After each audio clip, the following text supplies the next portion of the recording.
حضرت سعدی شیرازی کے پاس ایک شخص نے بیٹھ کے اپنے دوستوں کی غلطیاں گنوانی شروع کر دی.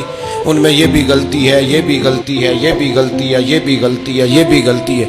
تو حضرت سعدی ہنس پڑے، فرمانے لگے اور یاد رکھ تیرے سجن بڑے ہی برے ہیں، اور پانی بڑا بھی گندا ہو نا تو آگ بجھانے کے کام پھر بھی آ جایا کرتا ہے. کوئی تو خوبی ان میں تلاش کر لینا. دیکھیں نا، یہ اللہ تبارک و تعالیٰ کی تخلیق ہے. کسی کا رنگ گورا ہے، کسی کا کالا ہے، کسی کا قد اونچا ہے، کسی کا نیچا ہے. مذاق نہ اڑائے، لفظوں میں، معنوں میں، اشاروں میں، کسی بھی حوالے. اپنے دوست کا جہاں مذاق ہوتا ہے وہاں نفرت پیدا ہوتی ہے. یاد رکھنا، باتیں دلوں میں رہ جاتی ہیں. آہستہ آہستہ وہ دوستیاں ختم ہو جاتی ہیں جن میں مذاق آتا ہے. نبی پاک نے 3 باتوں سے منع کیا. ایک فرمایا دوست سے بحث نہ کرو، ایک فرمایا اس کا مذاق نہ اڑاؤ، اور تیسرا میرے حبیب پاک سید عالم علیہ السلام نے فرمایا اپنے دوست سے کوئی ایسا وعدہ نہ کرو جسے تم پورا نہیں کر سکتے.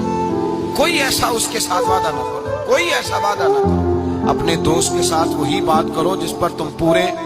اس کا مطلب کیا ہے؟ امام غزالی فرماتے ہیں اس کا مطلب یہ ہے کہ تم اپنے دوست کا اعتماد کبھی خراب نہ کرو، کبھی خراب نہ ہو. دوستیاں اعتماد پہ قائم ہوتی ہیں. میرے مصطفیٰ کریم سید عالم صلی اللہ علیہ وسلم نے خلوص والی دوستی کا حکم دیا، اور کتنے پیارے لفظ ارشاد فرمائے.